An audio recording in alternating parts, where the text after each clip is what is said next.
ישראל, לא לפחד, השם אלוקיך הולך איתך. עם ישראל לא מפחד, השם אלוקינו השם אחד. Bonjour à tous les auditeurs et auditrices, c'est un plaisir de vous retrouver ce matin dans votre émission du vendredi L'univers de la Yeshiva, où nous revivrons ensemble la vie juive en 1001 questions. Alors chers auditeurs, sachez que ce matin nous allons parler de deux choses. En premier lieu, nous allons parler de la cacheroute, mais plus spécialement de la viande cachère, dont le nikour, ce que nous allons expliquer cette semaine dans votre émission, avec le Rav Uriel Gedge, qui est un spécialiste dans la matière. Alors Rav Uriel Gedge, bonjour. Bonjour. Alors pour résumer déjà en quelques mots, qu'est-ce qu'une viande prénommée cachère ? Alors, une viande cachère, c'est... Déjà, ça commence par quel animal est cachère. Tout à fait. Quel animal a le droit de manger. Alors, un animal cachère, c'est un animal qui a les sabots fendus, complètement fendus. Hein, donc, pas comme le chameau qui a les sabots fendus, mais pas complètement. Et qui rumine. Donc, c'est-à-dire le bœuf, l'agneau, le cerf également. Tous les animaux à cornes de la famille du cerf, etc., les cervidés, les bovins. Voilà. Ensuite, il faut que une viande, pour qu'elle soit cachère, il ne suffit pas seulement d'acheter du bœuf dans un supermarché, mais il faut qu'il y ait tout un processus de cachérisation, c'est-à-dire un abattage rituel. Alors, pouvez-vous nous expliquer qu'est-ce qu'un abattage rituel ? Alors, un abattage rituel, c'est un abattage avec un couteau. On va égorger la bête. Un couteau bien aiguisé, pas comme l'abattage traditionnel qui est avec une balle à pression ou un fil électrique, ça dépend des endroits. Il y en a qui utilisent même le gaz, mais chez nous, pour que la viande soit cachère, il faut qu'elle soit abattue avec un couteau, donc bien égorgé, un peu comme le halal pour les musulmans, mais c'est un peu plus strict quand même, puisque le couteau doit être bien lisse, bien tranchant, il ne doit pas avoir de défaut sur le fil de la lame, de façon à ce que la bête ne ressente rien, en quelque sorte. C'est pas la raison principale, mais ça marche comme ça. Très bien. Alors à partir du moment où la bête n'a pas souffert et que sa vie est partie, entre guillemets, que faut-il faire pour que la viande puisse être mangeable et donc cachère ? Alors, pour que la viande puisse être mangeable et cachère, il faut, après l'abattage, la cachériser. C'est-à-dire, on va passer dans un processus... Alors, tout d'abord, excusez-moi, il faut pas que je saute les étapes. Tout d'abord, on va aller vérifier l'intérieur de la bête, c'est-à-dire tous les tripes, etc., tous les poumons. Oui, exactement, le poumon principalement. C'est la chose principale à vérifier. S'il n'y a pas de trou, enfin, si le poumon est glatte, non glatte, ça, ce sont des termes en cachère. Et donc, si l'animal, en gros, n'a pas de problème vital, alors la bête pourrait être cachère. Ok.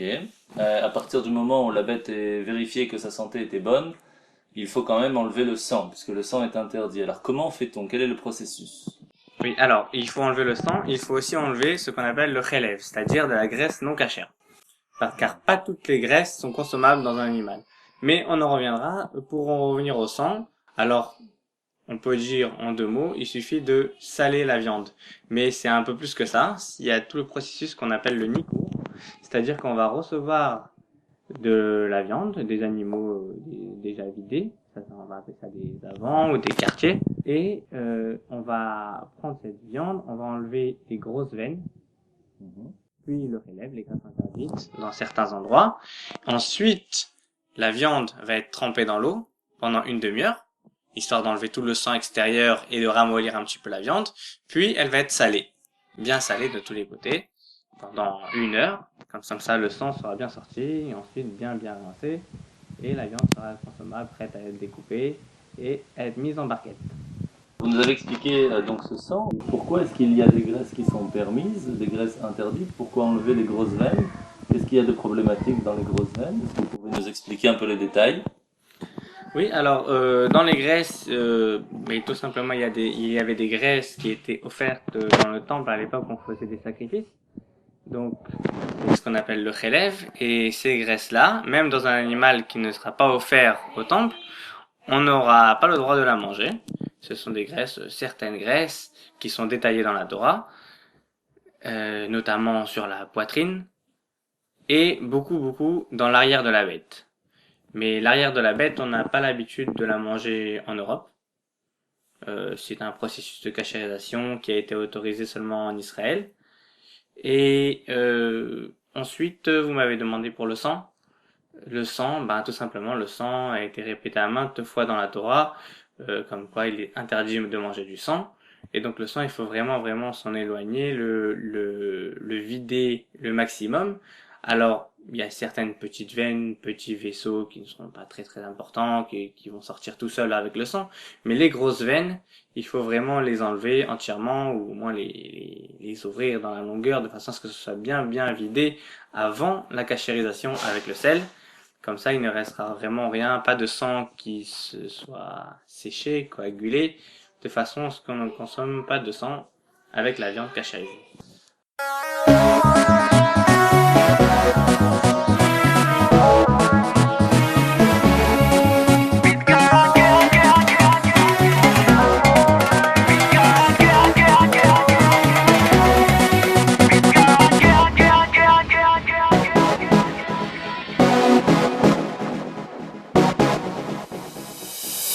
אני זוכר תקופות יפות של זוהר כשמצאתי לב שלם מלא בחום קולי נדם, איך זה נדם, חובה שזה יחזור כשכל צד מעט יצד, אז נגזים ובוא נגשים, כן בוא נחזור אז בוא נחזור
Je rappelle à nos auditeurs que nous sommes sur Radio Judaïka et que nous sommes ce matin avec le Rav Uriel Gedge.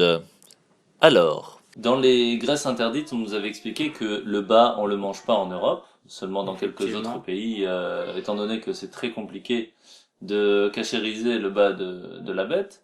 Mais il y a aussi l'histoire du nerf sciatique qui est interdit à la consommation. Effectivement. Pourquoi ? Ah oui, effectivement, le nerf sciatique. Alors le nerf sciatique, ça remonte à notre ancêtre Jacob Avinu, qui lui, en retournant de son travail chez Lavan, son oncle, il s'est arrêté en chemin, il s'est battu contre l'ange de son frère Esav. Et donc il a gagné la bataille, mais il s'est fait toucher au nerf sciatique, donc il a boité. Et depuis, la Torah nous interdit de manger le nerf sciatique en souvenir de ça. Donc le nerf sciatique, c'est un nerf que vous connaissez sûrement. Il est donc à l'arrière, disons vers le bas de la bête. Et donc, à cause de ce nerf sciatique qui est assez grand et de nombreuses graisses interdites, donc relèves comme on a dit, qui se trouvent à partir de la 11e côte dans la bête, alors on n'a pas l'habitude de manger l'arrière de la bête. Tout l'arrière, on mangera seulement 10 côtes, et on n'a pas l'habitude de manger à partir de la 11e ou de la 12e, ça dépend des avis. Donc à partir de la 11e côte, on ne mange pas la viande, on mangera seulement les 10 premières côtes.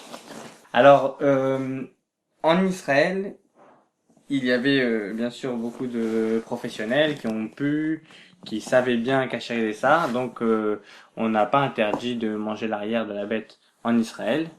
Donc notamment au Maroc, il y a eu des professionnels qui ont appris en Israël, donc ils se sont permis de cachériser l'arrière de la bête, mais en Europe en général, même dans le monde, en Amérique, etc., on n'a pas l'habitude de manger l'arrière de la bête. Donc on mangera seulement l'avant, tout ce qui est jusqu'aux entrecôtes, quoi. Entrecôtes, capa, collier, etc. Alors, quelle est la différence entre une viande glatte et une viande simplement cachère? Parce que les prix ne sont pas les mêmes. Est-ce qu'il y a déjà une grande différence de prix? Alors pourquoi? Alors, une viande glatte, ça rejoint un peu ce qu'on a dit tout à l'heure à propos de la vérification du poumon. C'est justement le poumon. Est-ce que le poumon est glatte ou non glatte? Alors glatte, ça veut dire lisse. Un poumon qui est lisse, c'est-à-dire un poumon qui est en bonne santé, n'a pas de défaut. C'est une bête qui est en bonne santé, qui est viable. Et donc la bête est très bien, cachère sans problème.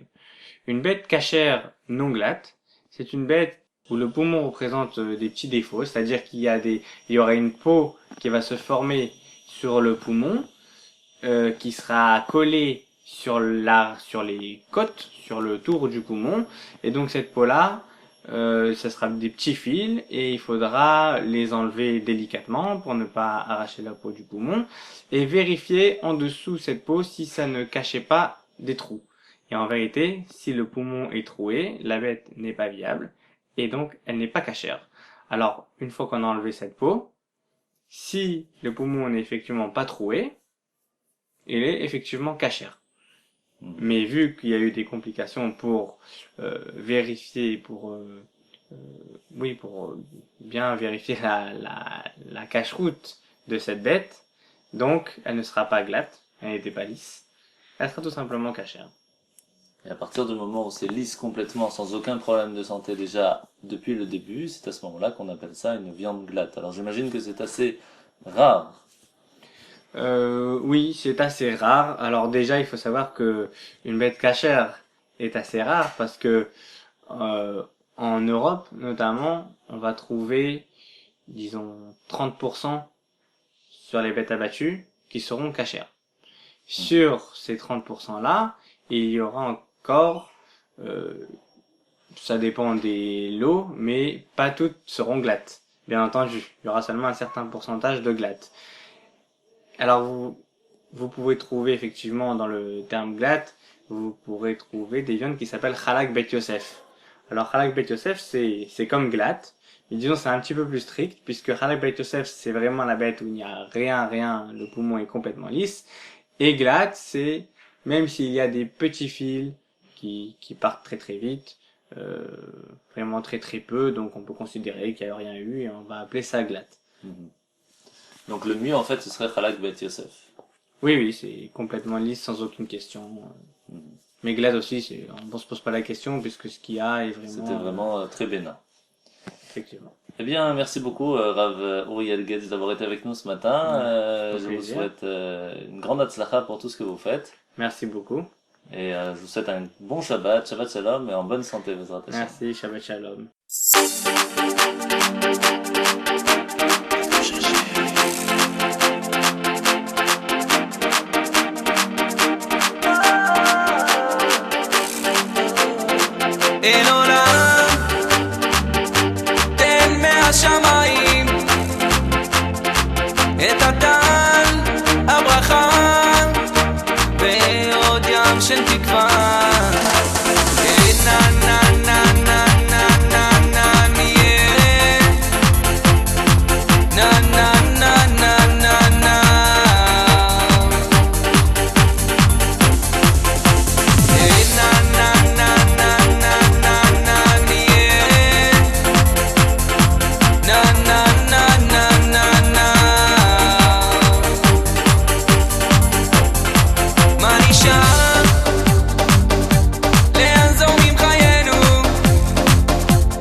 כותב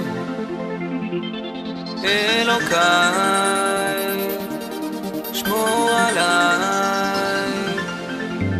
נה נה נה נה נה נה נה נהיה נה נה נה נה נה נה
Voici à présent dans la partie de l'émission les questions des auditeurs. Alors qui avons-nous ce matin ?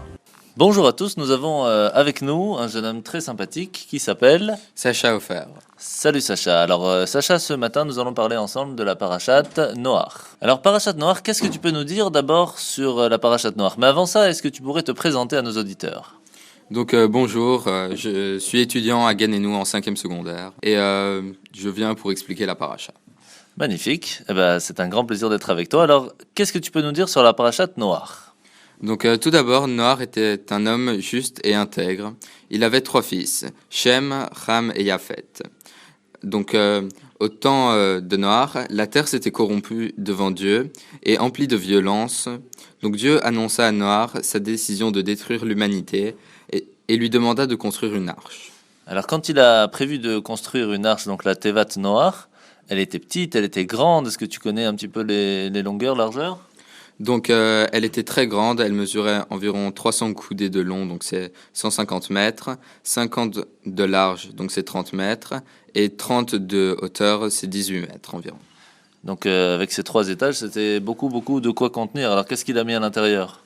Donc tout d'abord, il a mis lui et sa famille, ainsi qu'un couple de chaque espèce animale peuplant la terre et toute la nourriture nécessaire pour sa famille et pour les animaux.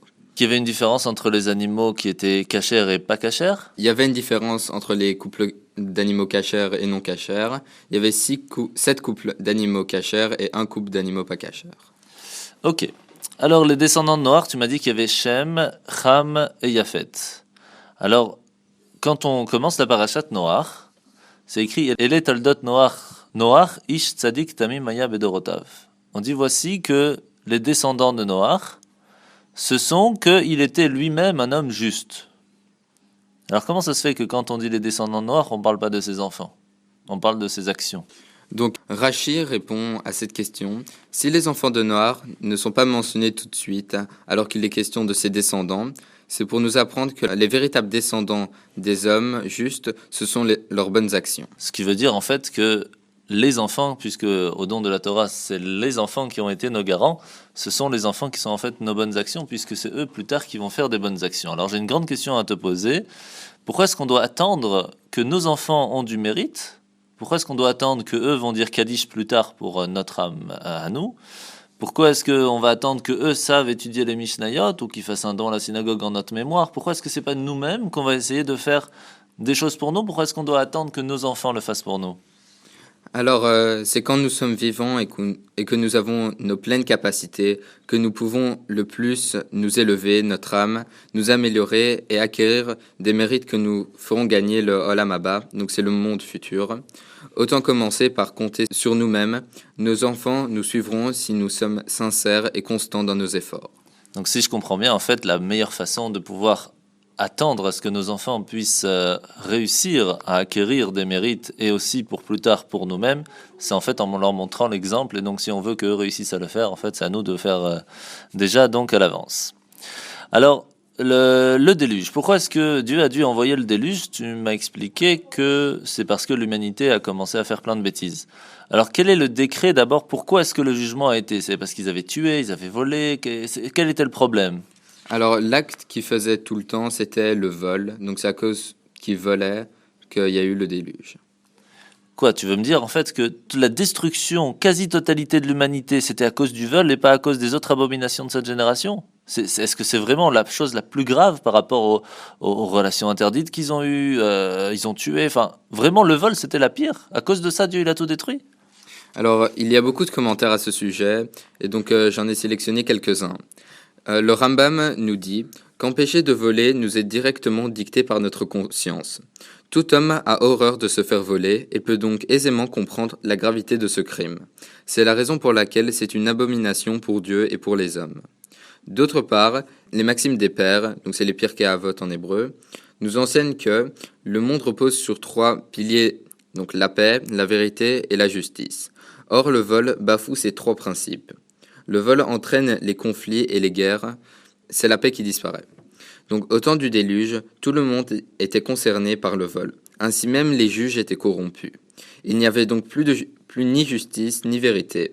Le monde n'avait donc plus aucun pilier sur lequel se reposer. Et les hommes entraînèrent ainsi sa destruction. D'accord. Donc la question maintenant que je voudrais que tu m'expliques, c'est que, ok, à cause du vol, puisque c'est quand même un des principes, ce sont les 3 principes de toute l'humanité en fait, donc c'est pour cela que tout a été détruit et que Noach a été sauvé, c'est quand même possible de se faire pardonner.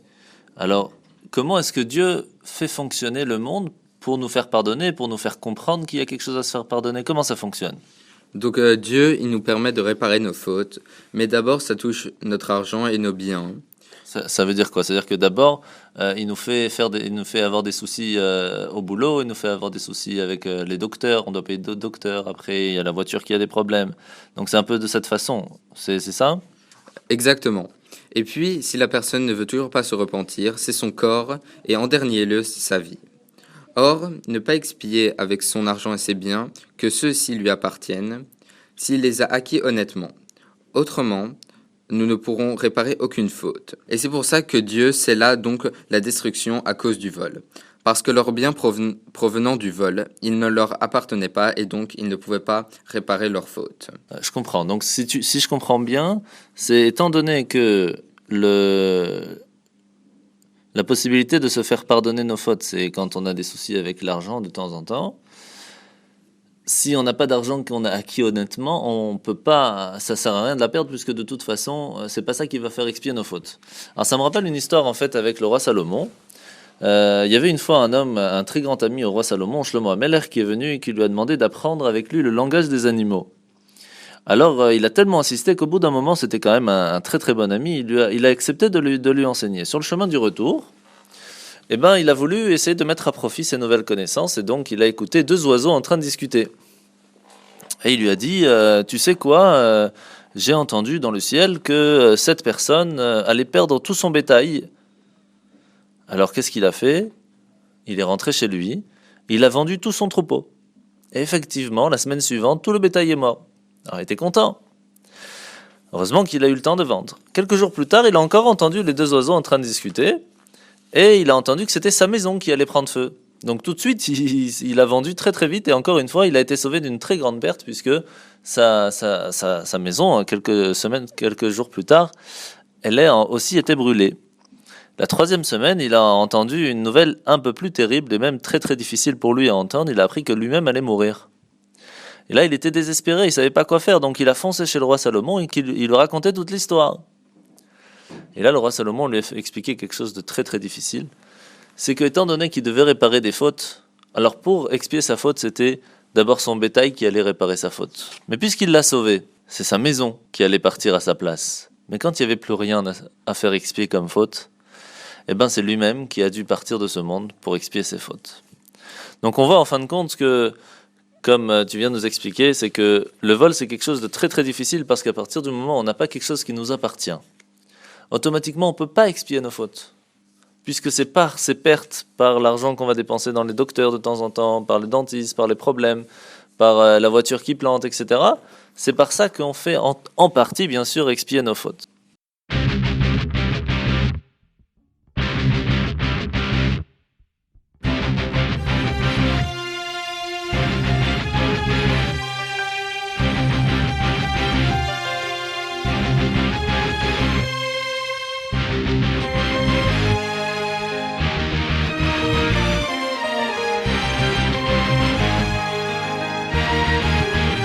Kill me started. Kill me started. Kill me started. Kill me started.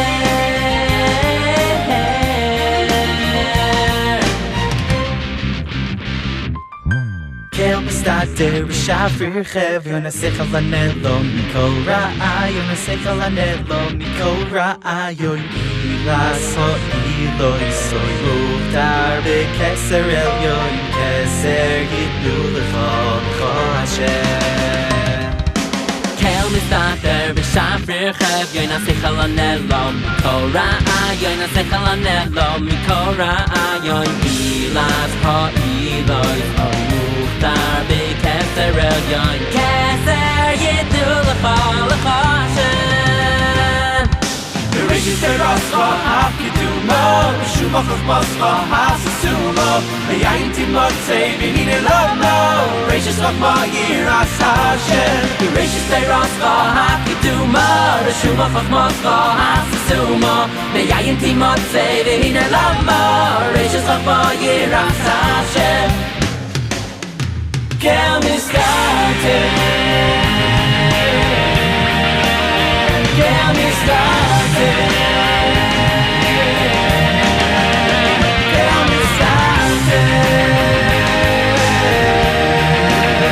Kill me started. Kill me started. B'Shafir Chev, Yonasech Alanelo, Mikol Ra'a, Yonasech Alanelo, Mikol Ra'a, Yon Ilaso Eloi, Soy Muhtar B'Keser Elyon, Keser Yitnu L'Cho Hashem. Kill me started. B'Shafir Chev, Yonasech Alanelo, Mikol Ra'a, Yonasech Alanelo, Mikol Ra'a, Yon Ilaso Eloi, Muhtar B'Keser Elyon, Keser Yitnu L'Cho Hashem.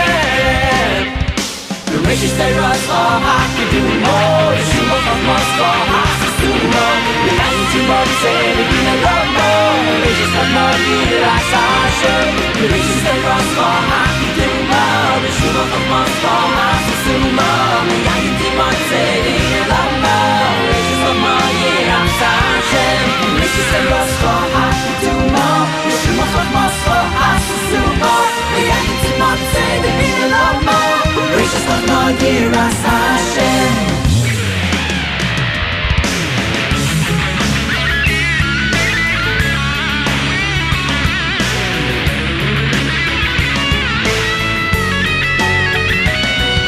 Bereshit Terascha HaKedumo, B'Shuma Chachmascha HaSasumo, B'Yayin Timotzei V'Hine Lomo, Bereshit Chachma Yiras Hashem. Bereshit Terascha HaKedumo, B'Shuma Chachmascha HaSasumo, B'Yayin Timotzei V'Hine Lomo, Bereshit Chachma Yiras Hashem.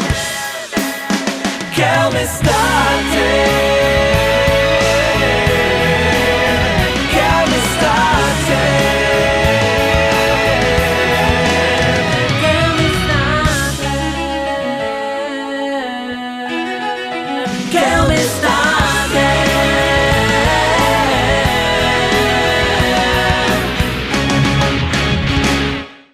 Alors, je vais quand même te poser une petite question qui va peut-être pas être très facile pour toi, étant donné qu'on est dans une situation aujourd'hui économique pas évidente. Est-ce que tu penses que c'est possible d'être honnête aujourd'hui? Selon moi, aujourd'hui, c'est possible d'être honnête selon l'éducation qu'on a eue, mais voler comme Noir, comme à l'histoire de Noir, voler, c'est pas nécessaire. Pour réparer ses fautes, les objets matériels sont juste des simples objets. Très bien. Alors, il faut savoir qu'en fait, il y a une petite histoire qui s'est passée il y a une vingtaine d'années. Donc, en fait, il y avait une histoire avec un vendeur de céréales où il vendait dans chaque sachet 100 petits céréales dans chaque sachet. Et un jour, il a commencé à se dire pourquoi est-ce que je vais mettre 100, j'ai qu'à mettre 95. Et puis après, il est descendu à 90, puis à 85, puis à 80. Et donc, pendant un petit moment de son business, il est resté à 80 dans chaque sachet. Au bout d'un moment, il a commencé à réfléchir sur sa vie. Et il s'est dit, c'est quand même dommage que je fais ces fautes. Je voudrais quand même me faire pardonner du vol que j'ai pu faire à toutes les personnes qui ont acheté mes sachets. Et donc, il est parti voir son rabbin. Et son rabbin, il lui a dit, puisque tu as réussi à enlever jusqu'à 20 en moins, eh bien, rajoute 20 de plus. Et donc, il a été d'accord. Et il a mis dans ses sachets 120 à la place de 100. Eh bien, il est arrivé un jour où quelqu'un est arrivé chez lui du fisc et il a commencé à faire un contrôle pour voir est-ce qu'il mettait vraiment 100 dans chaque sachet. Et quand il ouvre un sachet, il compte et il arrive à 120. Et il prend le deuxième sachet, encore 120. Et après le troisième, et encore 120. Il était tellement étonné qu'il lui a mis une très bonne note et il a eu même des réductions fiscales, etc., etc. Donc on voit qu'à partir du moment où on fait attention à ce qu'on fait et qu'on essaye de se rattraper surtout de cette avéra qui est le vol, eh bien, Dieu est très content et nous donne encore plus de bénédictions. Alors, qui était dans l'arche? On a parlé de Noach, de sa famille, des animaux. Est-ce que les démons étaient dans l'arche? Donc, même les démons et le Midrash nous enseignent, lorsque Noach fit entrer les couples d'animaux dans l'arche, le démon appelé Sheker se présenta afin d'y entrer lui aussi. Alors, c'est quoi Sheker? Donc, Sheker, ça veut dire mensonge, le mensonge. D'accord. Donc, Noach lui dit qu'il avait reçu l'ordre de ne faire entrer que des couples et que seul il ne pouvait pas y pénétrer. Donc Sheker partit donc à la recherche d'un compagnon, mais personne ne voulait s'associer avec lui. Le démon parta, donc c'est l'ange qui entraîne des pertes financières, apprit que Sheker cherchait quelqu'un à qui s'unir afin de pouvoir entrer dans l'arche. Donc il alla le trouver et lui proposa de s'associer avec lui, à condition de recevoir un salaire.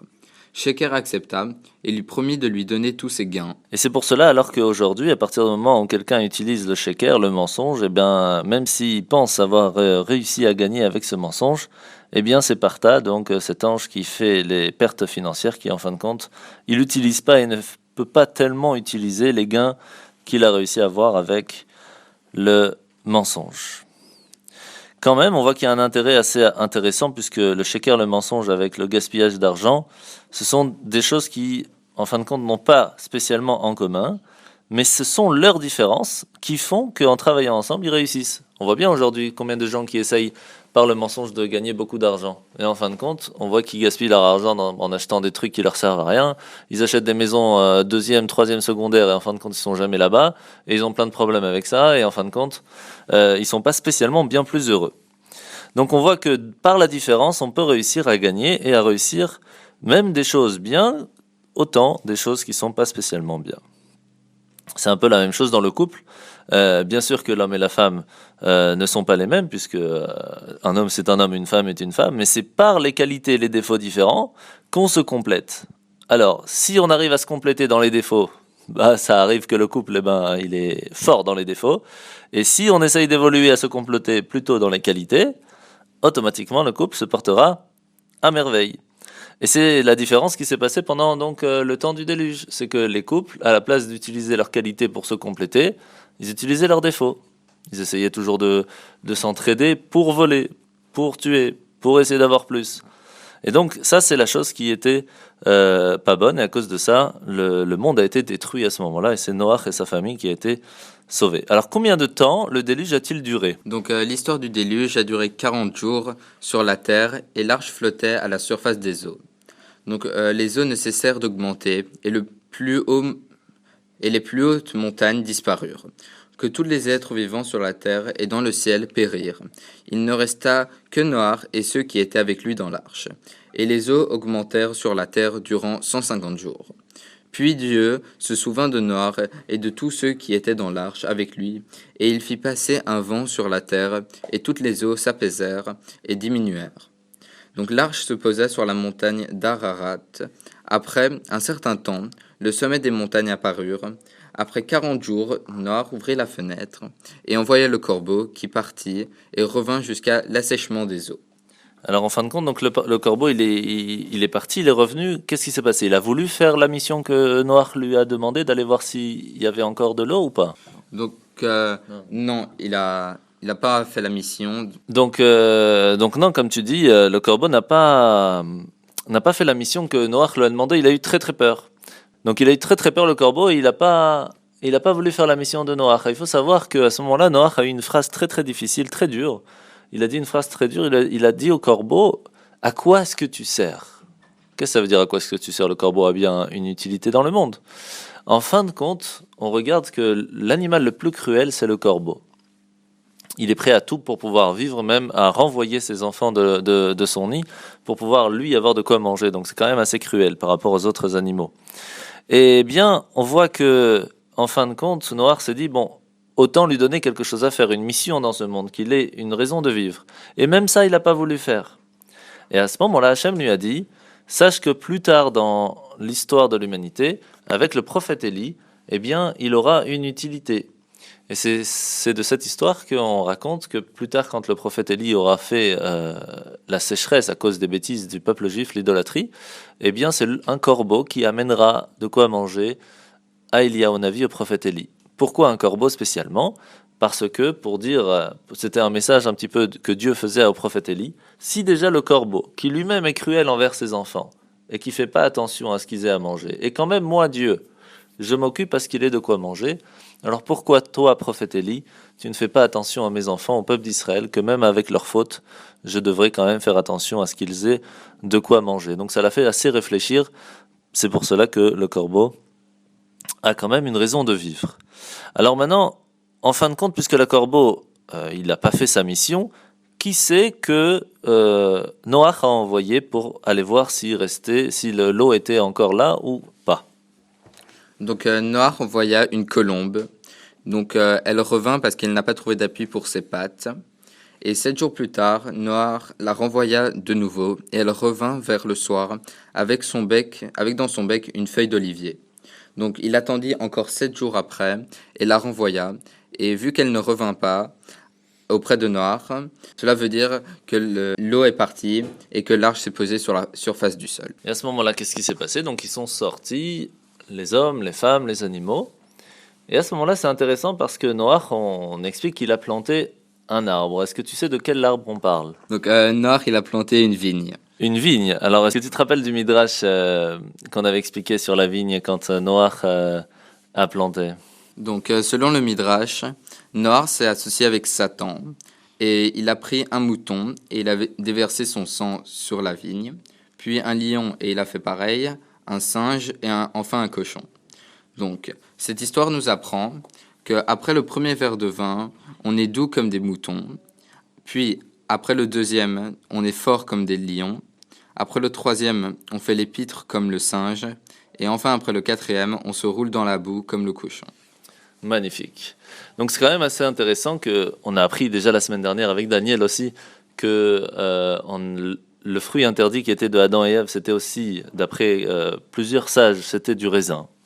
Et que maintenant avec Noach, on va voir après dans l'histoire qu'il va se saouler avec ça et qu'il va perdre la possibilité d'avoir des enfants à cause de son fils. Et que on voit que le vin, c'est quand même quelque chose de très très dur. C'est à cause de ça qu'il y a eu beaucoup de problèmes dans l'humanité. Encore aujourd'hui, quelqu'un qui se saoule, malheureusement, il peut aller très très loin. Et pourtant, on voit que sur quoi on fait le kidouche? Sur le vin. Comment c'est possible? En fait, c'est exactement ça que Dieu nous demande. De prendre tout ce qui est dans le monde. Et même les choses qui sont, entre guillemets, qui peuvent être très graves, comme le vin, qui peut amener une personne à se saouler et à perdre tout ce qu'il a construit, toute sa famille, tout. Et pourtant de prendre cela et de l'utiliser pour le sanctifier.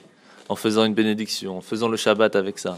C'est pour cela qu'il est très important, et c'est ça un petit peu le message de Noach, de faire attention à ne pas faire trop de bêtises, de faire attention à d'essayer de rester des humains, en pensant à l'autre, ne pas voler, ne pas tuer, etc.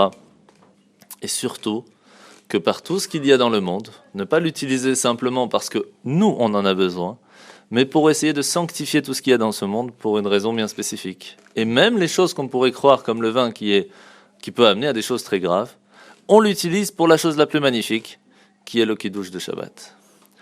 Sacha, merci beaucoup, c'était super intéressant. On voit que tu connais pas mal de choses, grâce à Dieu, ça fait plaisir.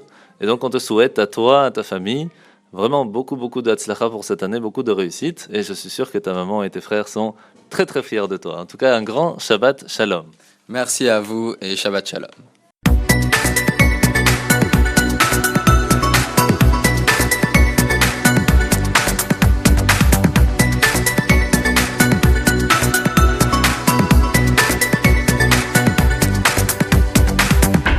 Bien, voilà, merci Sacha pour toutes ces explications sur la parashat noire. Je vous laisse maintenant avec la paracha en famille, où pour les enfants, vous allez profiter de cette explication de la paracha vraiment spécialement pour vous.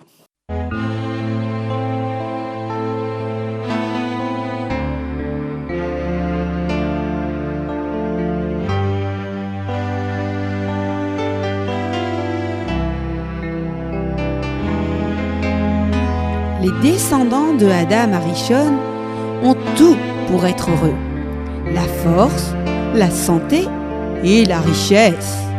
Sur deux, ils en oublient leur créateur et commettent 4 fautes très graves. L'idolâtrie, le meurtre, la débauche et le vol.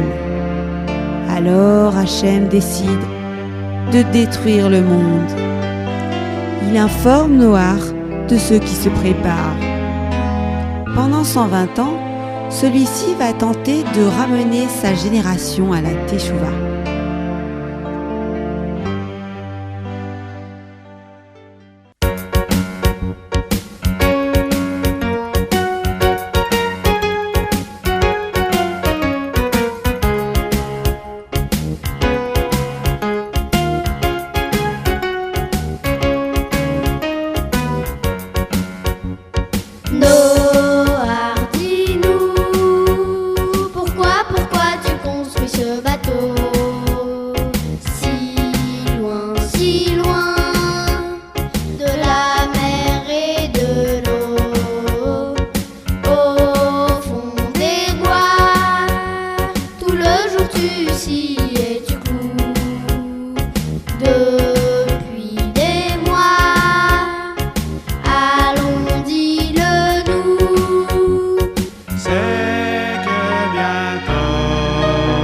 Si vous ne faites pas Teshuvah, Hachem enverra une grande tzara. La terre entière ne sera plus qu'une immense mer. Nul n'échappera à part cette teva. Allons mes frères, n'attendez pas le dernier instant et revenez, il en est encore temps. Allons mes frères, n'attendez pas le dernier instant et revenez, il en est encore temps.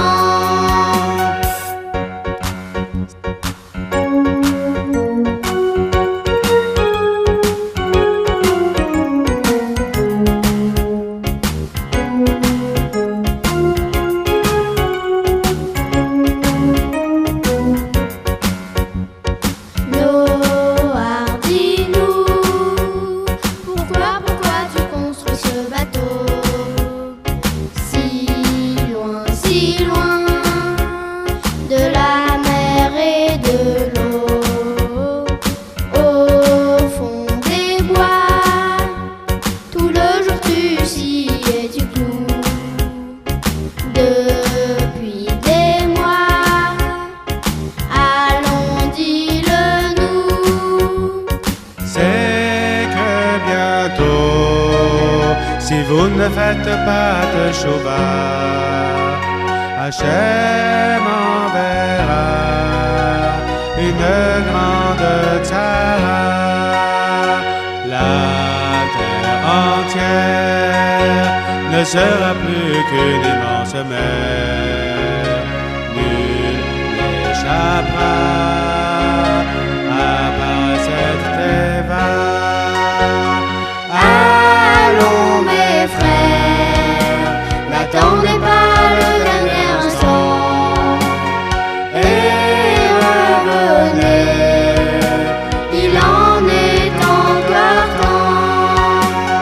Allons mes frères, n'attendez pas le dernier instant et revenez, il en est encore temps.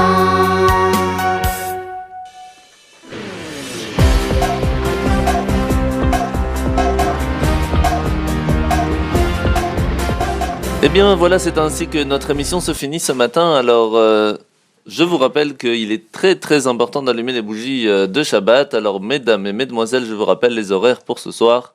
C'est à 18h31 et la fin de Shabbat sera demain soir à 19h34. Je vous rappelle que nous sommes la Parashat Noach. Vous êtes bien sûr tous invités à venir à la synagogue, chacun dans sa synagogue respective. Je vous rappelle les horaires à la yeshiva, c'est à 19h le soir et à 10h le matin.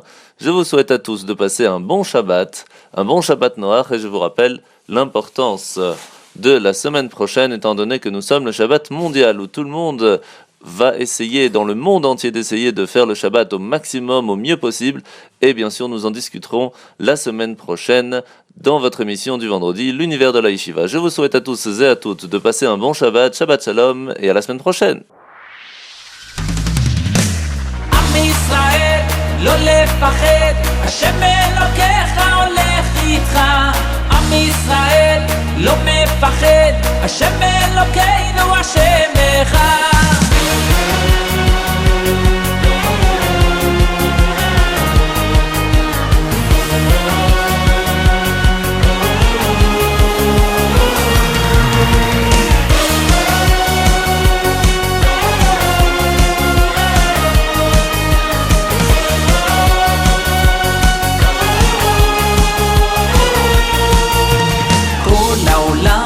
גשר צר, והעיקר לא לפחד כלל, ומלמעלה הוא שומר, צר ואויב לא יתקרב, אח לאח ויד ביד, ישראל זה עם אחד, ומלמעלה הוא עוזר, שומר שומר ישראל. עם ישראל לא לפחד, השם אלוקיך הולך איתך. עם ישראל לא מפחד, השם אלוקינו השם אחד. עם ישראל לא לפחד, השם אלוקיך הולך איתך. עם ישראל לא מפחד, השם אלוקינו השם אחד.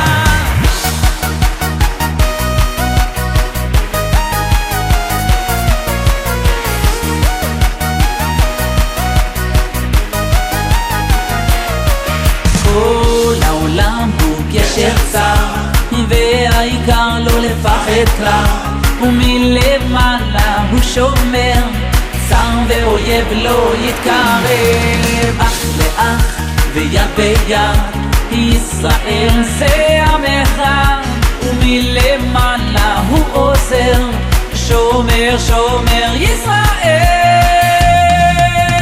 עם ישראל לא לפחד, השם אלוקיך הולך איתך.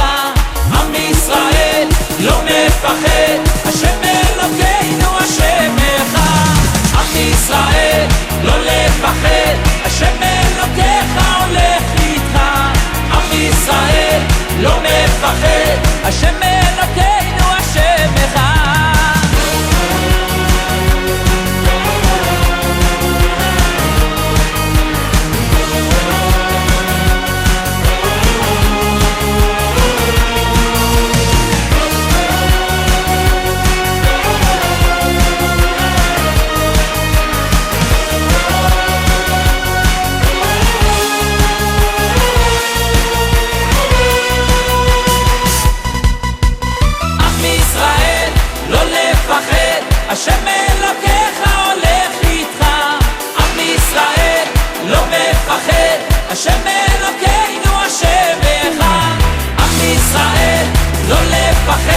Hashem